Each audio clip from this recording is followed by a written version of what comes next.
and welcome to the Drexel InterView. I'm your host, Paula Morantz-Cohen, speaking to you from Drexel University's Paul Peck Center. Today our guest is the writer H.G. Buzz Bissinger.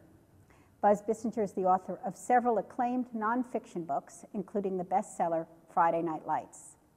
Mr. Bissinger was a reporter for the Philadelphia Inquirer, for which he won a Pulitzer Prize. He is a co-producer and writer for television and a regular contributor to Vanity Fair, the New York Times Magazine, Sports Illustrated, and other publications. Buzz Bissinger, welcome to the Drexel InterView. Well, thank you. Thank you. I want to talk a little bit about the paper that you're most associated with, which is our paper here in Philadelphia, the Philadelphia Inquirer. Right. We don't know how long that's going to continue to survive. Right. But you were there, and in 1987, you and two colleagues won a Pulitzer Prize for your investigative work on the court system. Right. Could you tell us a little bit about that series? Well, that was the heyday of the paper. There was an editor there named Gene Roberts. He loved investigative reporting and basically blind assigned myself and another reporter, Dan Biddle, to investigate the Philadelphia court system. We had no deep throat. We had no specific leads. It was a very terrifying assignment because it was so open-ended and where do you look and how do you do it. It took about 2.5 years. It was difficult. It was not good for my marriage. I think it helped end it.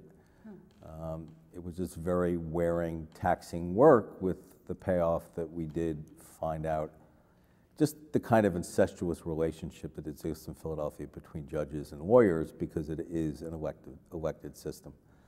And we saw that the more you contributed to a judge, the better result you got in court. And it was a pretty significant finding. And it was, you know, it was like my Super Bowl. Yeah.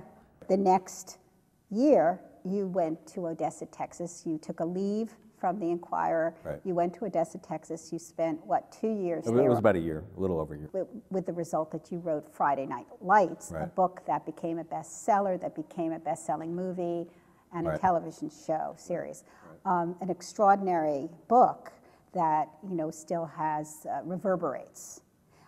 Tell us, what is it that made you decide to leave the Inquirer and do this book? Well, I'd been a Nieman Fellow at Harvard. I was lucky enough to be a Nieman Fellow, which is a fantastic program at Harvard where you have faculty status. You can take any course you want at the university, plus you don't get graded.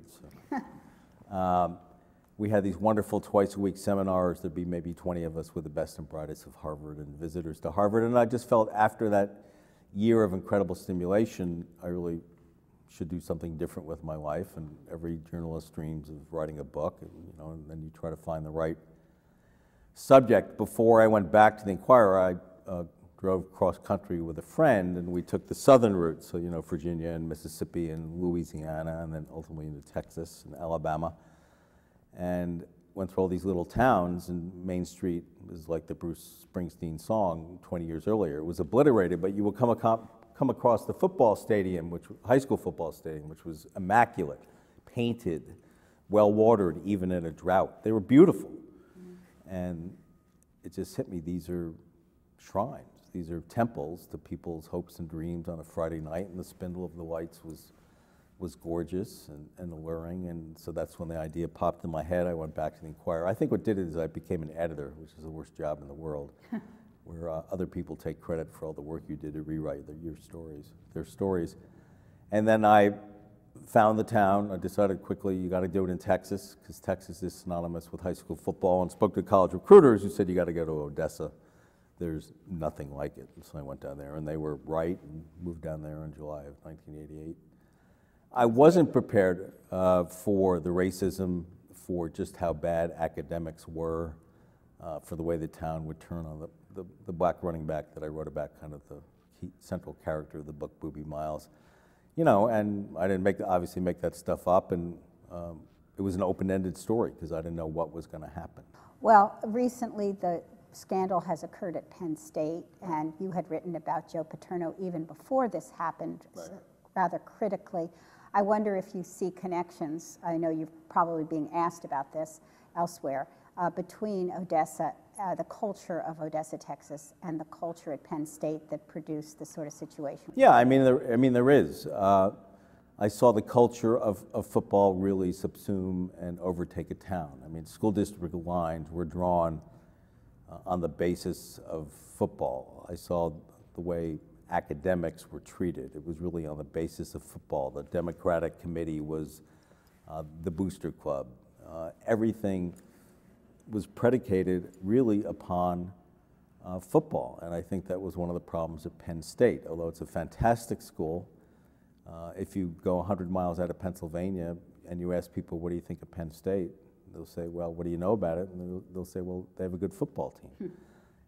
The culture of football was enormous. The culture of Joe Paterno as a deity was enormous, and Happy Valley was packed with 107,000 fans on a given Saturday, and it was that culture of football, and which also really results in the culture of omerta, almost like the mafia among coaches, that I think really brought this scandal down. They really did, literally, aid and abet an alleged sexual predator.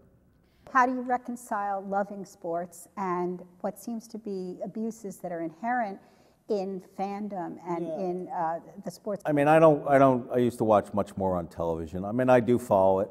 I watch the playoffs, I'll watch the Super Bowl. I will never watch a full program on television. I haven't watched the full game in college football for probably 15 years, and a lot of it was the experience of seeing what was happening in Odessa, and then a lot of it has been thinking about this for 20 years and the ridiculous, obscene, dangerous overemphasis that's placed on sports in the collegiate atmosphere, which cannot be justified. And my hope is that the Penn State scandal maybe becomes a teachable moment, but the problem in American culture is nothing really becomes a teachable moment, but because of the internet and the way we think now, we just move from scandal to scandal to scandal to scandal. Everything is entertainment. But this is a very, very serious event.